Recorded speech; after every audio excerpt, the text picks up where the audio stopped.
If a little green is good, more is even better. Now, back to Green is Good with John Shigarian and Mike Brady. Welcome back to Green is Good, and today we're so excited to have on the line with us Jesse Martinez, who is a friend, an entrepreneur, an ecopreneur, and is the founder of Western Image Systems, where he right now helps companies automate a business process which is driven by paper and makes them go paperless. Welcome to Green is Good, Jesse Martinez. Thank you, John. Appreciate the warm welcome and glad to be a part of your show. Hey, Jesse, there's a lot of things we're going to talk about today because you're a dynamic human being who's doing so many great things. And I got the honor of meeting you when you hosted one of your more recent Eco Tuesdays, and it was introduced by our friend Nikki Pava. And you're an ambassador for Eco Tuesday. So why don't we work backwards a little bit? I mean, you are green, and your DNA is so amazing, and what all the different things you're doing as a person and in terms of the eco world. How did you get involved? Did you grow up? Were your parents, greenies when you were a kid growing up in Texas, or is this something that just came on to you as you've lived in San Francisco? Give us a little bit of the whole evolution here of Jesse Martinez. Sure, John. Absolutely. Unfortunately, I don't recall the term green or eco-friendly growing up. Okay. Going back to Texas and my days living in Houston, I think the basic principles of being an overall good citizen stem from being in Cub Scouts and Boy Scouts.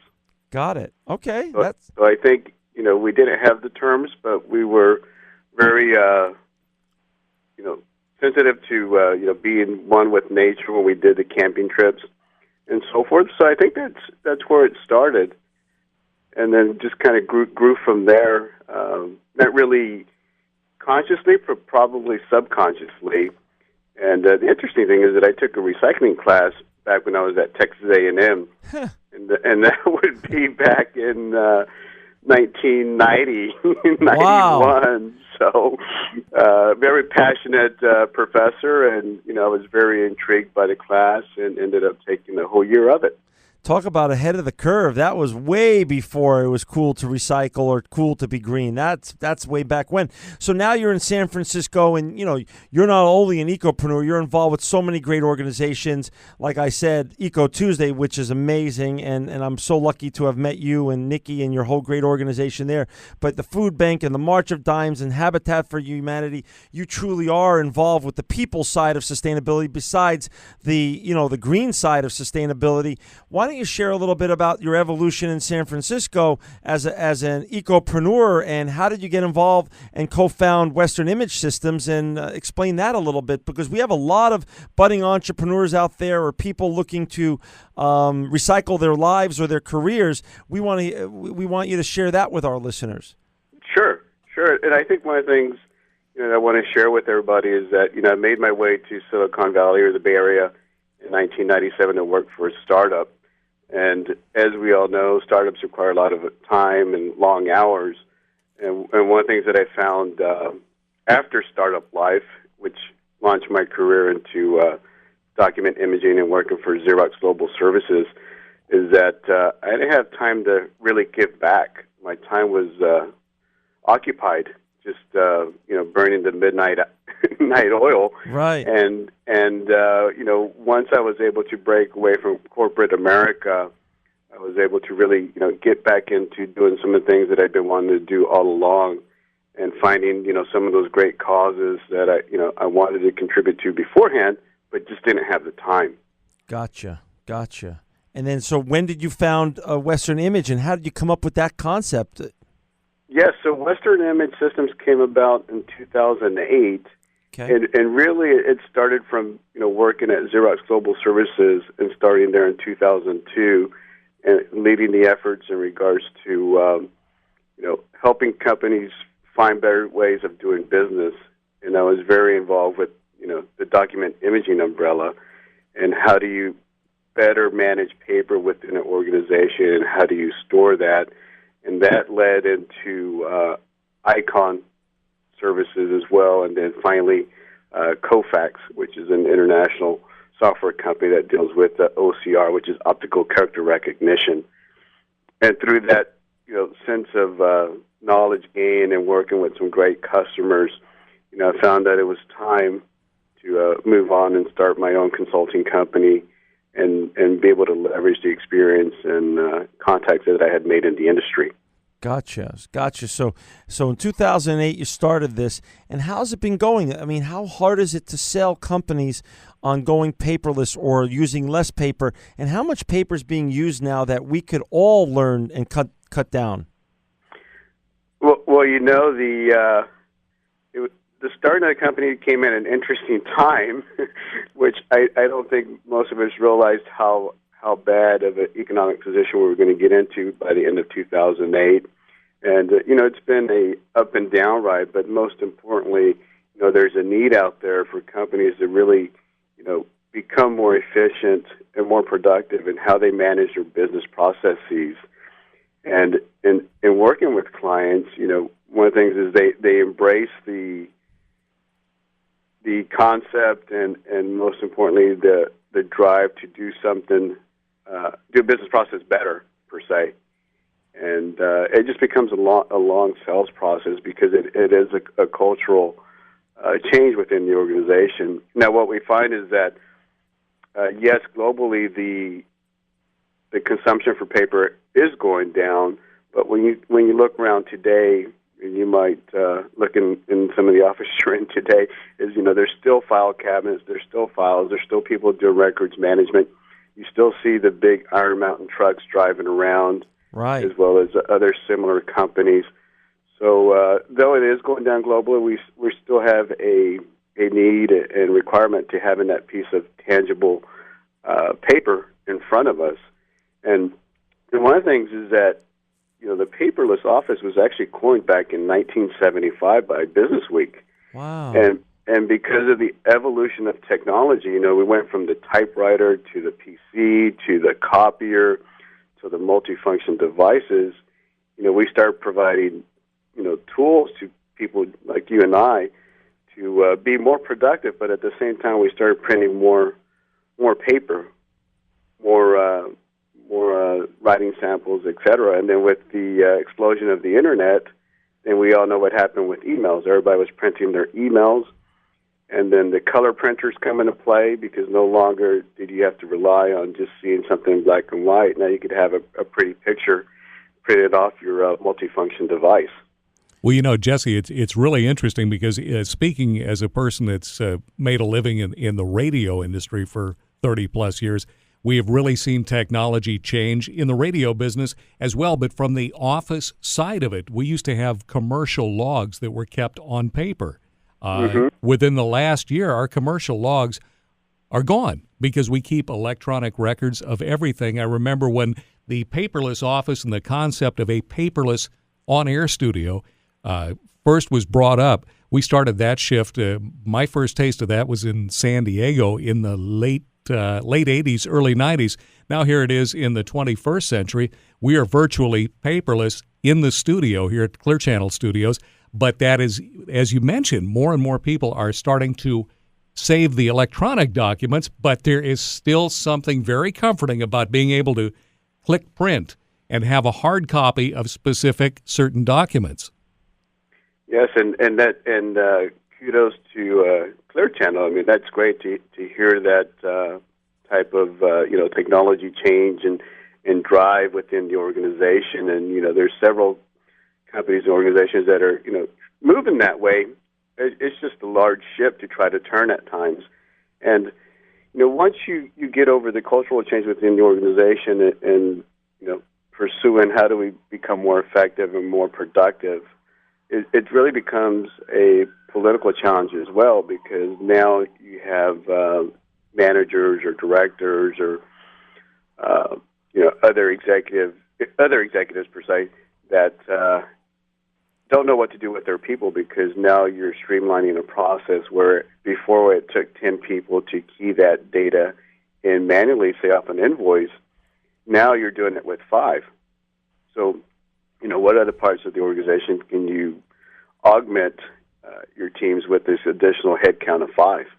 Gotcha. Well, if Mike and I are the owners of Newco and you're coming in to pitch us, explain to our listeners out there the value proposition that you're pitching to them to help make their offices go greener. So many times when we have great people like you on the show, Jesse, one of the points that is constantly made to us by the chief sustainability officers of some of the biggest companies in America is, hey, not only did I do this initiative, but it was great for the bottom line of the company. Can you explain the highlights of your typical pitch if Mike Brady and John Shigerian owned Newco and you're coming in today to pitch us on making us go paperless or use at least less paper and use your services? Absolutely, and I think that's one of the things that you alluded to is that, before we didn't have those sustainability officers, and the first challenge is trying to identify a champion or a sponsor that believes in the same vision. Right. That the corporation needs to change the way they do business, and the moving around or shuffling around of paper across the enterprise. There has to be a better way to do that and manage that process. So we start with identifying those key people, champions, sponsors, to really talk about what they're trying to accomplish and work with them and identifying the high-level business goals, but as well as what is the department going through today, and what can they walk us through that process. So our value prop is we help automate a business process that's manually driven by paper today. Ah, gotcha. And are you telling then Mike and I and the owners of Newco and our board that we're going to save money by is the ROI for hiring you as our consultant? Will we save money as a company because of this? That is correct, and that's one of the things that we're constantly tasked with is, well, what is the ROI if I do endorse a solution and buy in? What is the time frame for the ROI? Both hard dollars and soft dollars, so that we can deliver that same message to our key executives. Okay, Jesse, now for some of our listeners who just joined us, and we're talking to Jesse Martinez, who is an ecopreneur and an entrepreneur. Jesse, can you explain the term soft dollars and hard dollars? When you talk about a ROI, that's return on investment, but what's the difference between soft and hard dollars? Yeah, great question. So hard dollars would be if it took me 10 people to do this process today, and now I do it with 5, and I compare the manual versus the automation, what is that delta? Got and it. then the soft dollars become a function of, well, how much productivity did I gain? How much time did my employees or FTEs gain in being able to do their job more effectively? So just as a general rule, when you go in and you meet with us and you meet with other big companies, how much money do you what is the ROI that you typically pitch? Even though we know it varies based on organizations and is based on the champions and the buy-in by the organization you're working with, etc. What is the typical ROI by making them go paperless and using your great services? Right. Well, every organization, company varies.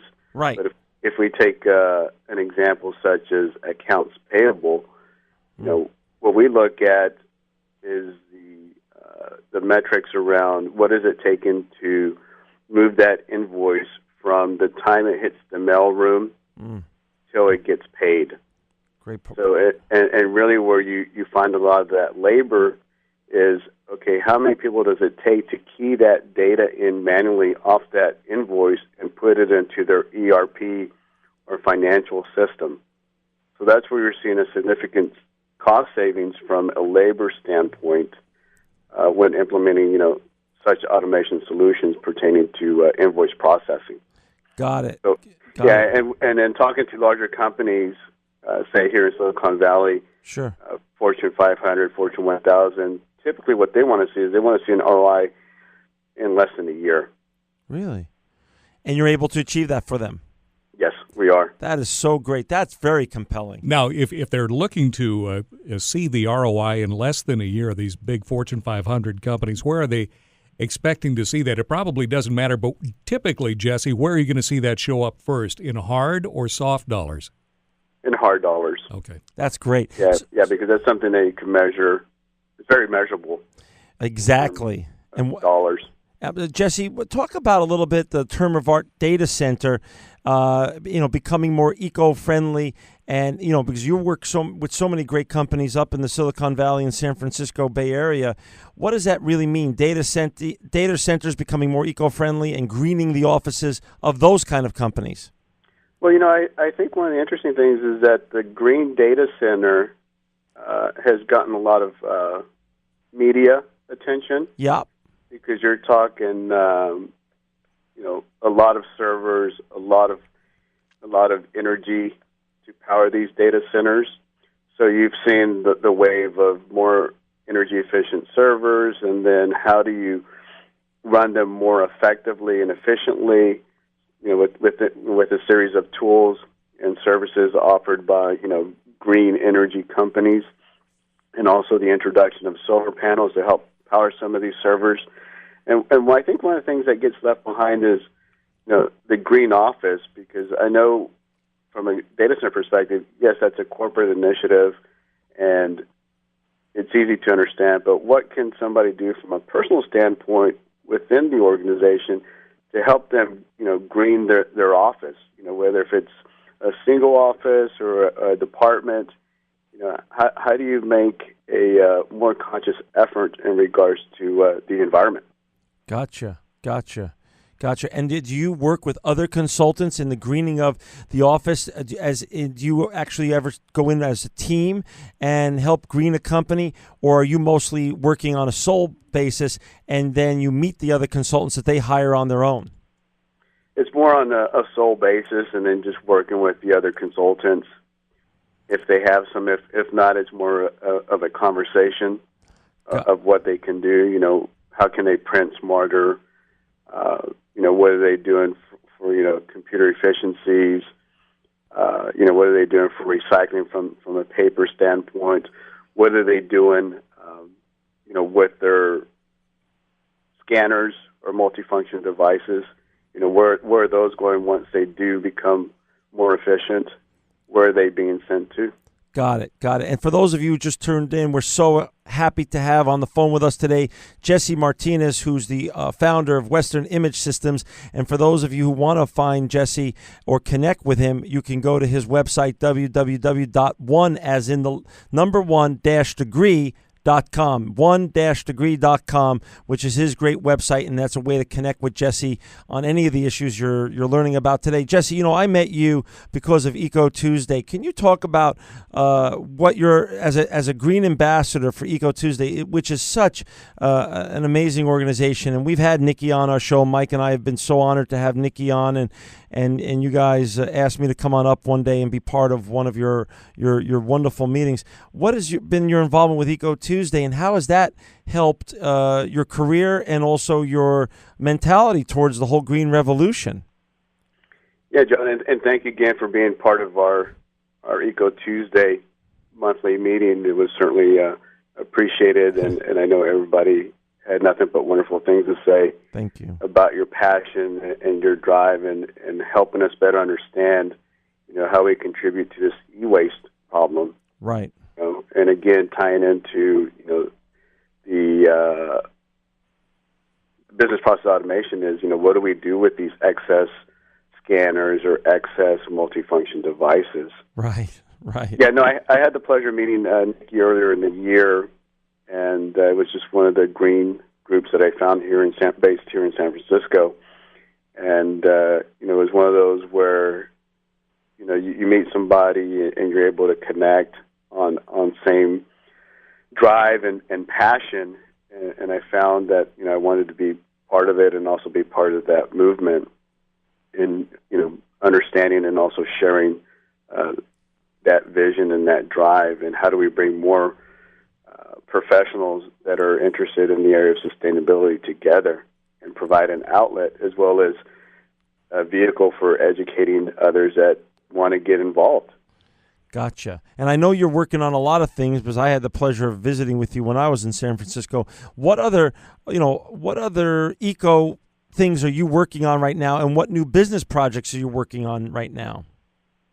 John, the most exciting one that we're working on right now, and that really speaks to the website that you alluded to, the onedegree.com, is how do we make a cultural change in the way we meet one another? And what I mean by that is taking a look at all the events, all the conferences, all the networking sessions. And one of the things that hasn't changed over centuries of time is the business card. Right. So we're pretty excited to say that we're working on providing that technology where we can help minimize the use of business cards and make it more of a mobile application, so that you can exchange contact information very easily, and you don't have to worry about, well, did I run out of business cards? Do I have a pen? Where can I find some paper? Or I forgot my business card. It's all part of, our daily life, and being able to say, oh, no problem. I have that information right here on my cell phone. Let's connect. Wow. And that's why we're calling it 1 degree, so it'll become 1 degree of separation. This is the new Kevin Bacon model for modern times. Good for you. We got rid of 5 degrees. We're down to 1 because of you. I love this.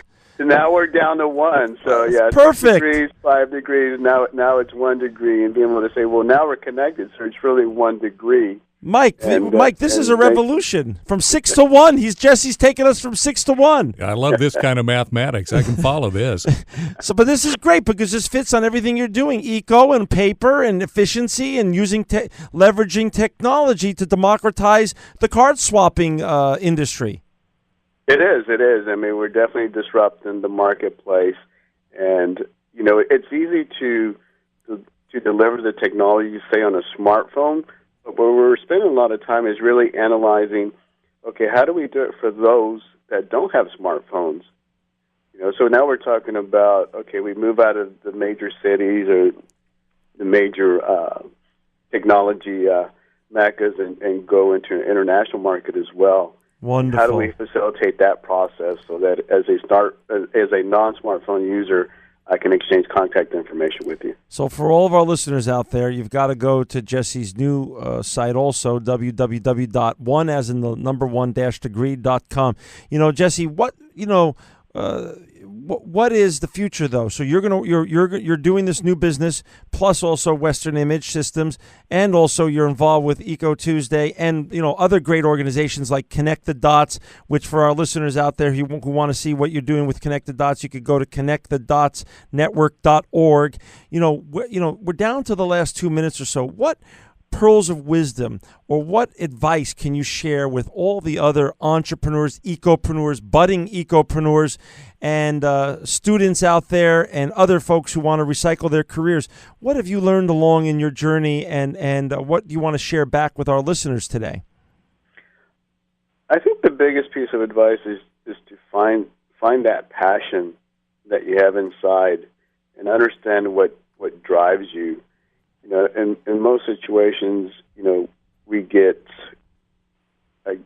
hit hurdles or obstacles.